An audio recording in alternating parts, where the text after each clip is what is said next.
Airplane seats today are a lot smaller than they used to be. But size isn't the only thing that makes a chair comfortable. They're just seats. They don't have the dynamic properties of an ergonomic seat. So we asked a professional My name is Carla Jaspers. how she'd redesign the airplane seat to make it more ergonomically perfect. For starters, I think there's definitely an opportunity for a bit of subtle adjustability. Specifically with the lumbar support. Good lumbar support could look like subtle yet movable lumbar support that could be tailored to the user's needs. Look at how flat the seat back of this plane chair is.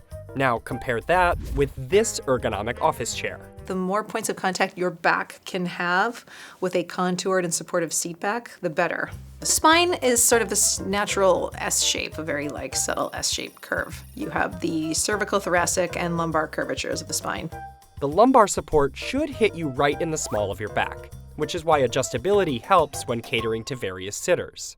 I would also advocate for something comparable around the head and neck region. Adjusting up and down, that's a start. I would say ideal state, it would be great if there was something that was just a bit more contoured to support the head. If you think about a child's car seat, for example, there's a contoured head and neck support to not only provide that comfort in different positions, but also as a safety factor. Then there's the seat pan. If the seat pan could be adjustable, that would accommodate people of varied leg lengths. At very least, you could re-examine sizing of the seats. Some planes have decreased seat width from 18 inches to 17 to fit in more passengers. And in some cases, seats can be as narrow as 16 inches. Compare that with this ergonomic desk chair, with seat widths ranging from 19 to 21.6 inches. With regards to seat width, I think 18 to 19 feels more comfortable for most people. If passengers could adjust the depth of their seat pan, it would help them support their knees and be able to sit fully against the seat back. So if you have somebody with longer legs, they would get that much more leg and postural support. And for the person who found the seat pan to be too deep, if they could bring the depth back, it could mitigate contact pressure or discomfort for them as well. The depth is important in terms of supporting not only the lower extremities, but also the spine. If the seat pan is too deep or compresses the back of the knees or the legs, it's great to have some sort of support under the feet. Typical ergonomic chairs allow their heights to be adjusted, so your feet can sit firmly on the ground. On an airplane, a fold-out footrest solves this problem. A metal bar or just some sort of component under there that allows people to sort of anchor their feet in for postural support, which allows them to then shift back into their seat. Premium seats can come with those footrests, but economy seats typically don't. They're especially important for shorter passengers to support themselves properly.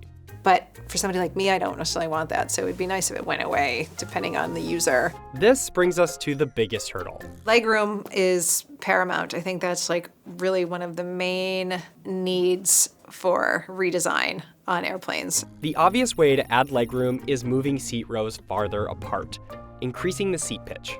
The average seat pitch between airplane seats has decreased from around 34 to 36 inches to 32 over the past few decades.